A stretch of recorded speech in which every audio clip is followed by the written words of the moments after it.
Bienvenidos a su clase de Derecho Mercantil 2, Sociedades Mercantiles, continuando con el tema relativo a los aspectos relevantes de una sociedad mercantil. El día de hoy vamos a abordar el tema relativo a las consecuencias de la personalidad.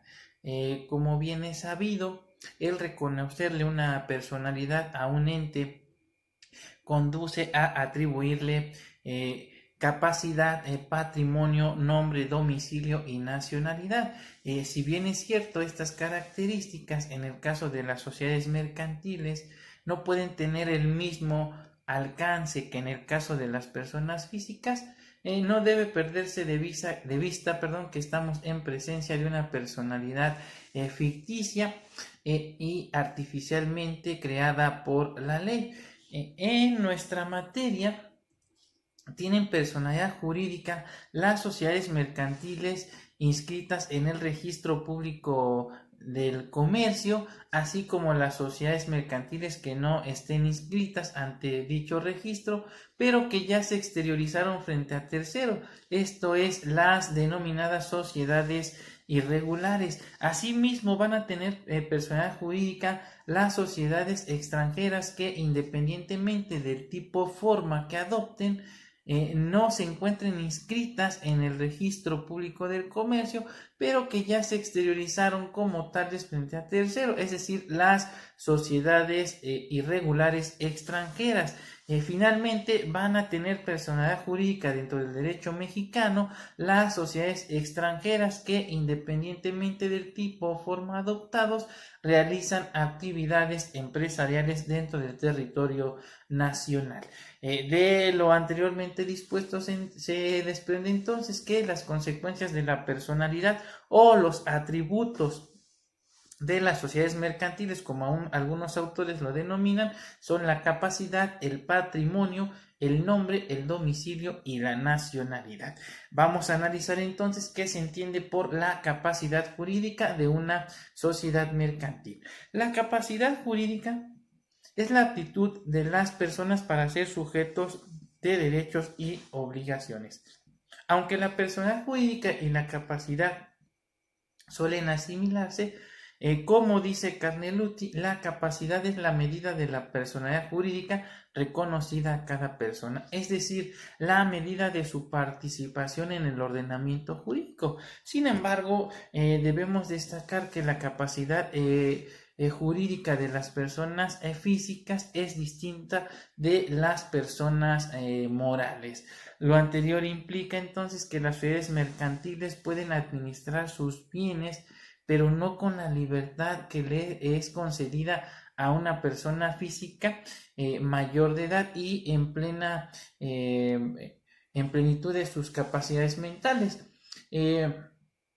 Sino más bien en un escenario que la doctrina denomina de capitis diminutio, enmarcado por supuesto por su objeto social. En este sentido, las personas morales pueden ejercitar todos los derechos que les sean necesarios para realizar el objeto de su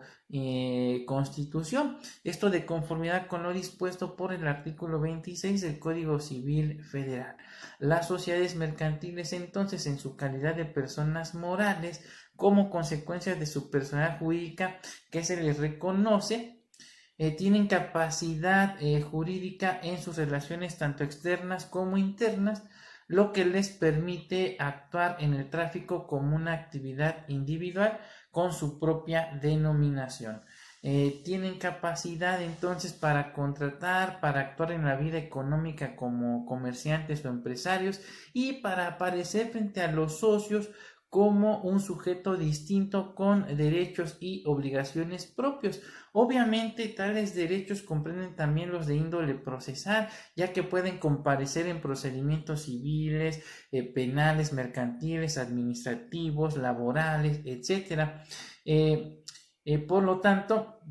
es dado también que puedan realizar y celebrar todo tipo de contratos que directa o indirectamente se relacionen con su objeto social. Ahora bien, no pueden tener en cambio derechos de ciudadanía y por lo mismo no tienen derechos ni deberes políticos. Bajo la anterior tesitura, a diferencia de las personas físicas que en principio gozan de capacidad plena, sin más limitaciones que los casos que previamente establezca la ley, las personas jurídicas o morales tienen una capacidad limitada. Por tales razones, hasta antes de la reforma a la Gaceta Oficial,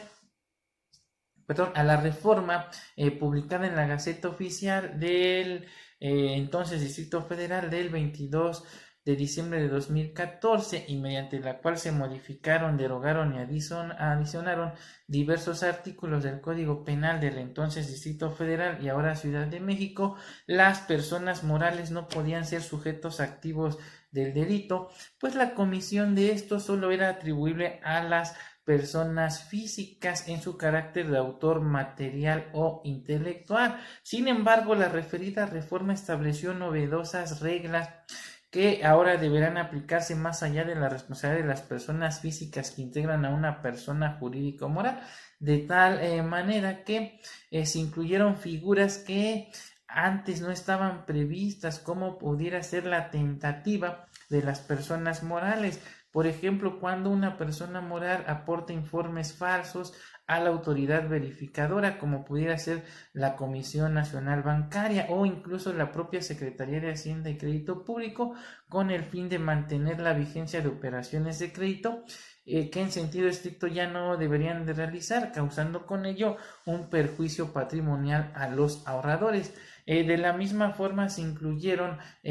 cuestiones que ya se encontraban contempladas desde la legislación penal del 2002, como lo son las consecuencias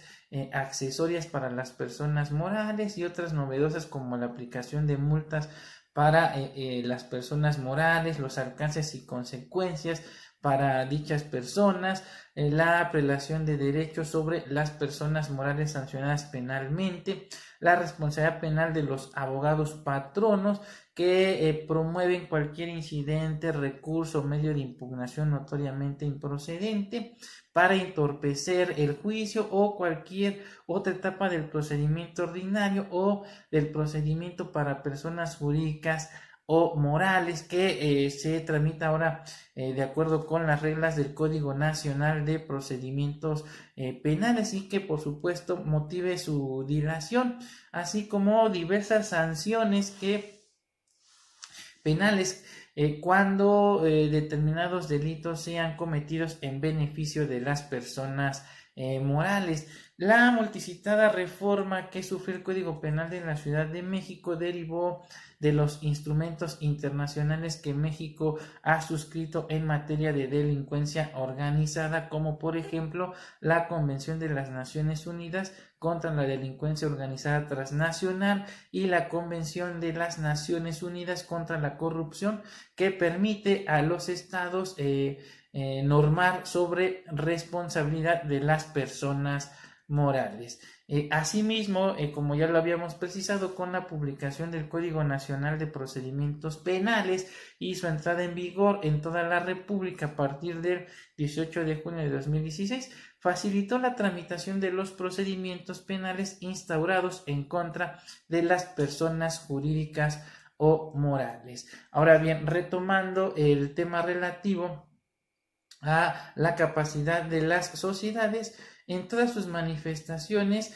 solo puede patentizarse a través de la actuación de las personas físicas en su calidad de representantes o apoderados legales. Es decir, que ese ente ficticio, para poder actuar de alguna manera, tiene que crear a un tercero, que también es una creación o ficción del derecho, que recibe el nombre de representante o apoderado legal. La capacidad de las personas morales varía de acuerdo a la categoría y tratándose de las sociedades mercantiles se encuentra supeditada en razón de su objeto social en función del principio de la especialidad. En tal sentido, conforme a lo dispuesto por el artículo 26 del Código Civil Federal, las personas morales pueden ejercitar todos los derechos que sean necesarios para realizar su objeto social, mientras que conforme al artículo 10 de la Ley General de Sociedades Mercantiles, las sociedades a través de sus administradores solo pueden realizar las operaciones inherentes al objeto social, lo que significa que no pueden ir más allá de dicho objeto, pues al hacerlo realizarían actos que van más allá de su objeto social, por lo que sus administradores responderán de tales actos y no la sociedad,